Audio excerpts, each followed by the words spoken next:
삼국지 속 수많은 장수들 가운데서도 백전불패의 장군으로 불린 인물이 바로 조은, 즉 조자룡입니다. 평생 충성과 의리로 유비를 보좌하며 수많은 전장에서 눈부신 전공을 세웠지만 그의 마지막 순간은 의외로 고요하면서도 비극적이었습니다. 임종을 앞둔 조은은 단지 두 글자를 세 번 외치며 세상을 떠났다고 전해지는데요. 이 두 글자가 무엇이었기에 늘 냉철하던 제갈량조차 끝내 눈물을 감추지 못했을까요?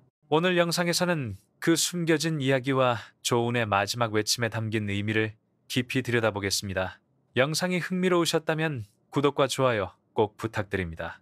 앞으로도 삼국지 속 잘 알려지지 않은 이야기들을 계속 전해드리겠습니다.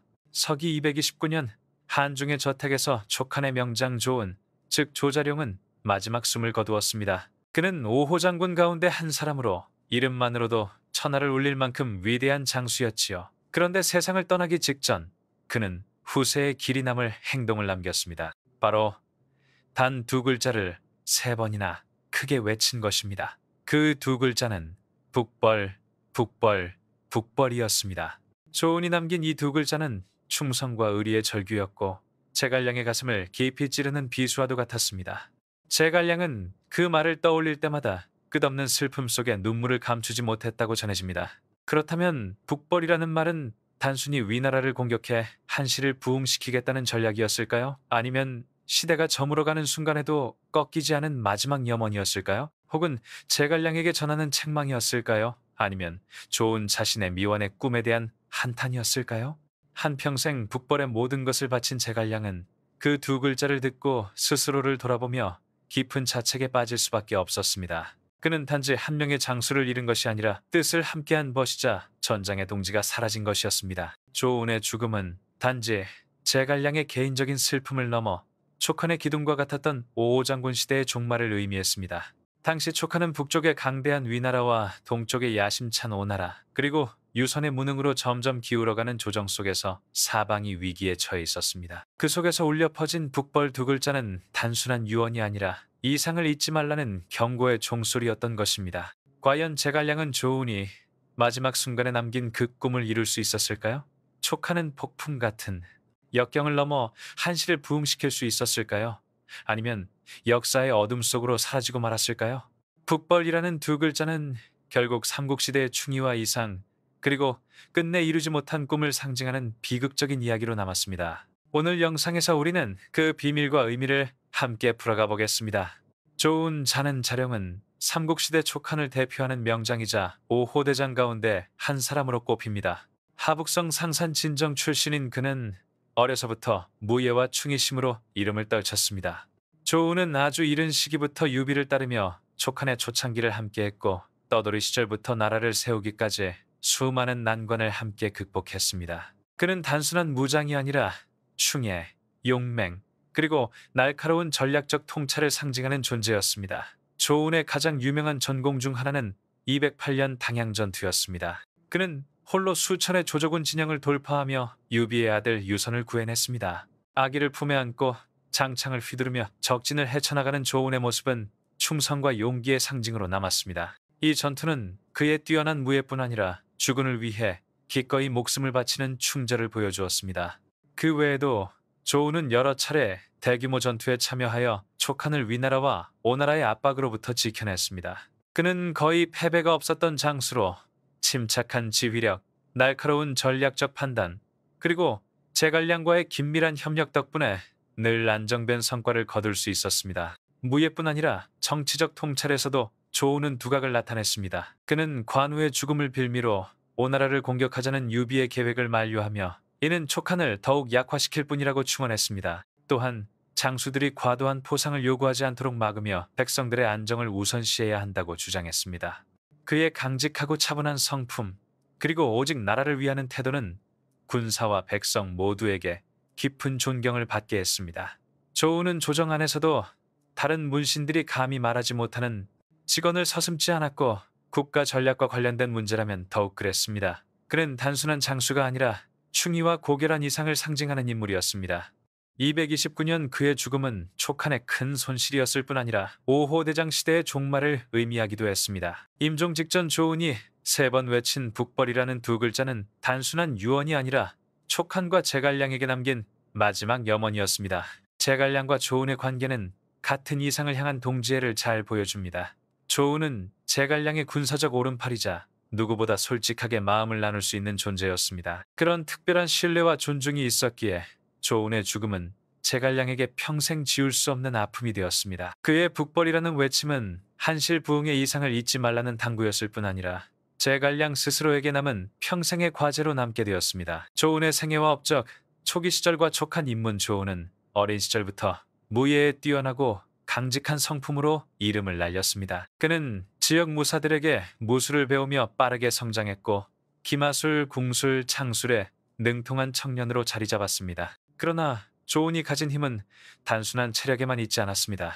그는 날카로운 판단력과 드물게 볼 수 있는 충의심을 지니고 있었으며 늘 역사서를 읽고 병법을 연구하며 옛 왕조들의 흥망에서 교훈을 얻고자 했습니다. 당시 상산 사람들은 조은을 단순한 무인으로 보지 않았습니다. 그는 정의롭고 덕망 있는 인물로 약자를 도와주고 백성을 지키는 데 앞장서는 존재였습니다. 젊은 시절 전란과 부패한 조정을 직접 목격한 조은은 세상을 바꾸려면 진정한 명주미를 찾아야 한다고 결심했습니다. 바로 이 신념이 그의 삶을 이끌어 무명의 청년에서 후일 삼국을 뒤흔드는 명장으로 성장하게 만든 밑거름이 되었습니다. 조은이 유비의 휘하에 들어간 것은 2세기 말 이미 동한 왕조가 몰락 직전에 있던 시기였습니다. 당시 유비는 한 황실의 먼 후손이라는 명분을 내세우며 세력을 키우려 했지만 아직 미약하여 자주 떠돌고 다른 세력에 의존해야 했습니다. 그러나 그의 인애와 한실 부흥의 이상은 널리 알려져 있었고 많은 인재들이 그를 따르기 시작했습니다. 조은 역시 그 가운데 한 사람이었습니다. 사실 조은은 처음부터 유비의 휘하에 있던 것은 아닙니다. 그는 북방의 군벌 공손찬 밑에서 활약한 적이 있었습니다. 공손찬은 야망은 컸지만 전략적 안목이 부족했고 결국 탄탄한 세력을 만들지 못했습니다. 조은은 그의 그릇을 곧 간파했습니다. 여러 전투에서 재능을 드러냈지만 공손찬의 목표가 민생이 아닌 권력 자체임을 깨닫고 점차 회의를 느꼈습니다. 그러던 중 유비가 인재를 모으고 있다는 소식을 듣고 그는 결심했습니다. 단순히 권력을 좇는 군벌이 아니라 대의와 명분을 좇는 인물을 따라야 한다고 말입니다. 조은과 유비의 첫 만남에 대해 삼국지와 삼국연에는 자세히 전하지 않지만 분명한 것은 조은이 유비의 진심과 대의에 매료되었다는 사실입니다. 당시 유비는 영토도 군사력도 부족했지만 그에게는 남다른 진정성과 사람을 끌어당기는 힘이 있었습니다.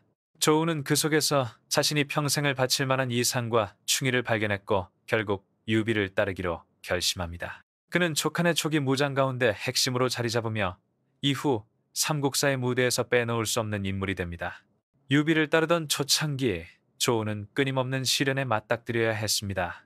당시 유비는 조조의 압박을 받아 허창, 신야, 강화 등지를 떠돌며 힘겹게 생존해야 했습니다. 조은은 단순한 장수가 아니라 유비와 그 일가를 지켜내는 든든한 방패였습니다. 그는 소규모 부대를 이끌며 조조군의 추격을 막아내고 동시에 관우와 장비와 협력해 세력을 다져나갔습니다.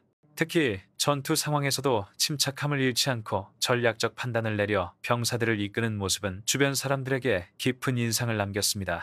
결국 조은은 단순한 무장이 아니라 유비가 기댈 수 있는 중심축으로 자리 잡았고 훗날 촉한을 대표하는 충의의 상징으로 역사에 기록되게 됩니다. 하나의 큰 시련은 바로 유비 세력이 자원 부족과 고립 상태에 놓였다는 점이었습니다. 조은은 단순히 전장에서 싸우는 것만이 아니라 식량과 무기 부족, 내부 불안정까지 함께 감당해야 했습니다. 그럼에도 그는 언제나 충의의 마음을 굳건히 지켰고 다른 세력의 유혹에도 흔들리지 않았습니다. 이러한 굳은 의지와 탁월한 재능 덕분에 조은은 곧 유비가 가장 신뢰하는 장수 가운데 한 명으로 자리매김하였고 훗날의 위대한 전공을 준비할 수 있었습니다. 유비 휘하에 들어온 후 조은은 곧 촉한의 핵심 기둥으로 성장했습니다. 비록 당시 촉한은 아직 정식으로 세워지지 않았지만 그는 유비를 지키고 세력을 다지는데 중추적인 역할을 맡았습니다. 조은은 소규모 병력을 이끌며 근거지를 방어하고 식량을 확보하며 조조군의 공격을 막아내는 등 험난한 임무를 끊임없이 수행했습니다. 그의 군사적 재능과 충의로운 마음은 관우, 장비를 비롯한 장수들로부터 깊은 존경을 받게 했습니다. 조은이 맡은 가장 중요한 임무 중 하나는 유비의 가족을 보호하는 일이었습니다. 유비가 떠돌이 생활을 이어가던 시절 아내 감시 부인과 어린 아두는 늘 위험에 노출되어 있었습니다. 조은은 충성과 용맹으로 그들을 지키며 수차례 생명의 위협을 무릅썼습니다. 훗날 당양 전투에서 홀로 적진을 뚫고 아두를 구해낸 영웅담은 이미 이 시기의 경험에서 비롯된 것이었습니다. 조은은 단순히 무장으로만 머물지 않았습니다. 그는 날카로운 정치적 감각도 보여주었으며 유비 관우 장비와 함께 전략회의에 참여해 세력 확장과 대국 대응에 대한 날카로운 의견을 내놓곤 했습니다. 그는 늘 민심을 얻는 것, 내부 결속을 다지는 것, 불필요한 전쟁을 피하는 것을 강조했습니다. 이러한 조언은 유비가 위기를 넘어 촉한 건국으로 나아가는데 든든한 밑거름이 되었습니다. 초기 조은은 단순한 장수가 아닌 충의와 헌신의 상징이었습니다. 그의 굳건한 신념과 뛰어난 재능, 그리고 고결한 인품은 그를 촉한 역사에서 가장 중요한 인물 중 한 명으로 만들었고, 이후 눈부신 전공과 제갈량과의 특별한 인연을 여는 길을 마련했습니다. 조은의 눈부신 전공, 당양전투 조은의 생애에서 가장 빛나는 순간 중 하나는 바로 208년 당양전투였습니다. 이 전투는 그의 충의와 용맹을 가장 뚜렷하게 드러낸 사건으로 삼국지 역사 속에 길이 남게 되었습니다. 당시 유비는 신야에서 세력을 정비하지 못하고 조조에게 패한 뒤 대군의 추격을 받으며 남쪽 강릉으로 도망치고 있었습니다. 조조는 수십만의 정예 병력을 동원해 유비를 완전히 섬멸하려 하였고 그 기세는 압도적이었습니다. 위급한 상황 속에서 유비는 군사와 백성들을 이끌고 필사적으로 남쪽으로 향했지만 조조군은 빠른 속도로 뒤를 추격해 당양에 이르러 혼란과 공포가 극에 달했습니다. 그 와중에 유비의 가족, 감시 부인과 어린 아두가 피난 행렬 속에서 흩어지게 되었습니다. 조조군이 가까이 다가오자 그들의 목숨은 풍전등화와도 같았습니다. 이 순간 조우는 충의와 책임감을 가슴에 안고 스스로 가족을 구하겠다고 나섰습니다. 그는 주저함 없이 홀로 말을 몰아 창을 들고 적진 속으로 뛰어들었습니다. 수많은 적이 사방을 에워쌌지만 조우는 목숨을 아끼지 않고 돌파하며 감시 부인과 아두를 찾아 나섰습니다. 당양에서의 조은의 모습은 삼국 역사 속 불멸의 상징으로 자리 잡았습니다. 수천의 조족은 한가운데 홀로 맞서 싸우며 그는 놀라운 침착함과 용기를 보여주었습니다. 조은은 감시 부인과 아들을 끝내 지켜내는 동시에 수많은 적장을 무찔러 조조군을 공포에 떨게 만들었습니다. 삼국지연에 따르면 그는 조조의 유명한 장수들까지 차례로 쓰러뜨리며 위군의 사기를 무너뜨렸다고 전해집니다. 결국 조은은 어린 아들을 품에 안고 무사히 돌아와 유비에게 돌려주었습니다. 그때 유비는 감격과 안도의 마음에 아들을 땅에 내던지며 너 때문에 내가 장수를 잃을 뻔했다 라고 말했습니다. 이는 조은의 충성과 헌신이 단순한 의무를 넘어 목숨보다 귀하게 여겨졌음을 보여주는 대목이었습니다. 당양 전투는 단순한 전투의 승리가 아니라 조은의 충의와 희생정신을 보여준 역사적 장면이었습니다. 그는 유비의 가족을 구함으로써 군 전체의 사기와 신념을 지켜냈고 촉한의 존속을 가능하게 한 기반을 다졌습니다. 이 전공을 통해 조은은 충성과 용맹의 대명사로 불리며 촉한의 기둥으로 굳건히 자리 잡게 되었습니다. 그 후에도 조은은 조이라는 강력한 적과 맞서 싸우며 수많은 전투에 참여했습니다. 그는 뛰어난 군사적 재능과 날카로운 전략 감각을 발휘하여 촉한을 지켜내는데 크게 기여했습니다. 유비 사후에는 제갈량의 지휘 아래에서 촉한의 방어와 공세에 없어서는 안 될 인물이 되었고 단순한 장수를 넘어 촉한의 운명을 떠받치는 기둥으로 역사에 이름을 남겼습니다. 조은이 참여한 중요한 전투 중 하나는 바로 219년의 한중 공략전이었습니다. 당시 유비는 촉한의 세력을 확대하고 위나라와의 균형을 잡기 위해 전략적 요충지인 한중을 공격하기로 결심했습니다. 이 전쟁에서 조은은 주력 장수 중 한 명으로서 수많은 격전에서 활약했습니다. 특히 정군산 전투에서는 5호 장군의 한 사람인 황충과 협력하여 위나라 명장 하후연을 쓰러뜨렸습니다. 이 승리는 촉한이 한중을 차지하는 데 결정적 계기가 되었을 뿐 아니라 조은 개인의 명성을 크게 높이는 전환점이 되었습니다. 그는 단순한 무장 이상의 존재임을 증명하며 촉한 군사 전략에서 없어서는 안 될 인물로 자리매김했습니다. 한중 전투 이후에도 조은은 방어와 지원 전투에서 끊임없이 활약했습니다. 특히 제갈량이 북벌을 개시한 228년 이후 이미 노년에 접어든 조은은 여전히 전장에서 중요한 역할을 맡았습니다. 그는 후방 보급로를 지키고 강유 등 젊은 장수들과 협력하며 군의 안전을 확보했습니다. 대표적으로 228년 곡한 전투에서 조우는 소수 병력만을 이끌고 매복 전술을 활용해 위군을 격파함으로써 제갈량 주력군의 안전을 보장했습니다. 이는 그의 군사적 역량과 노년에도 꺼지지 않은 투지를 잘 보여주는 사건이었습니다. 조우는 공격 전술뿐 아니라 수비에서도 탁월했습니다.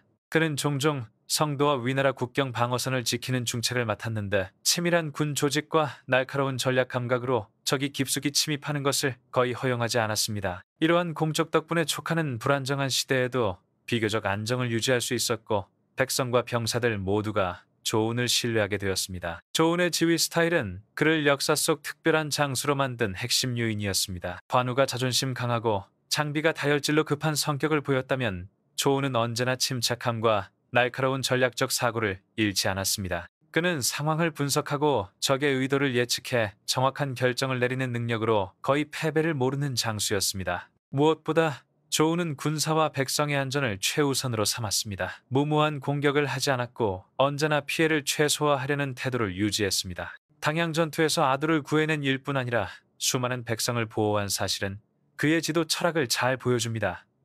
위나라와의 전투에서도 매복, 기습, 치밀한 방어를 적절히 활용해 아군의 손실을 최소화하며 승리를 거두었습니다. 또한 조우는 제갈량과의 협력에서도 빛을 발했습니다. 그는 언제나 전략의 큰 틀을 존중하면서도 날카로운 의견을 제시해 계획을 보완했습니다. 북벌 당시 조우는 주로 후방과 보급을 맡아 제갈량의 주력이 기습당하지 않도록 안전망을 구축했습니다. 이는 단순한 무장으로서의 역할을 넘어 전체 전략을 떠받치는 기둥 역할을 했음을 보여줍니다. 조우는 그저 용맹한 무장이 아니라 뛰어난 전략가였습니다. 그는 전쟁이 단순한 군사 문제가 아니라 정치, 경제, 민심까지 아우르는 복합적 문제임을 꿰뚫어 보았습니다. 그래서 유비와 제갈량에게 언제나 내부를 다지고 민심을 얻는 것을 강조하며 불필요한 전쟁은 피해야 한다고 조언했습니다. 이러한 충의와 전략적 통찰, 그리고 책임감이 어우러진 조운의 지휘 방식은 그를 삼국 역사상 가장 위대한 장수 중 한 명으로 남게 만들었습니다. 제갈량과 조운의 관계는 한나라 부흥이라는 이상을 함께 품었던 동지애의 상징이라 할 수 있습니다. 조운은 충성과 군사적 재능을 겸비한 장수로서 제갈량의 북벌 과정에서 없어서는 안 될 존재였습니다. 그는 단순히 후방을 지키고 전술을 보조하는 역할에 그치지 않고 제갈량의 진심 어린 생각을 털어놓을 수 있는 유일한 무장이기도 했습니다. 두 사람 사이의 존중과 공감은 군사와 장수의 관계를 넘어선 특별한 유대감을 형성했습니다. 조우는 북벌의 험난함과 위험을 잘 알고 있었음에도 늘 제갈량의 뜻을 지지했습니다. 229년 세상을 떠나기 전 그는 마지막으로 3번이나 크게 북벌을 외치며 제갈량에게 자신의 염원을 남겼습니다. 이 두 글자는 단순한 구호가 아니라 아직 이루지 못한 한실 부흥의 이상과 그 아쉬움을 담은 절규였습니다. 조운의 죽음은 제갈량 인생에서 가장 큰 상실이었고 그는 조운을 떠올릴 때마다 눈물을 흘리지 않을 수 없었습니다. 여러분은 조운과 제갈량의 충의에 대해 어떻게 생각하시나요? 만약 제갈량에게 더 많은 시간이 주어졌다면 북벌의 꿈은 현실이 될 수 있었을까요? 댓글로 여러분의 의견을 남겨주시고 오늘날 우리가 배울 수 있는 역사적 교훈에 대해 함께 이야기 나눠봅시다.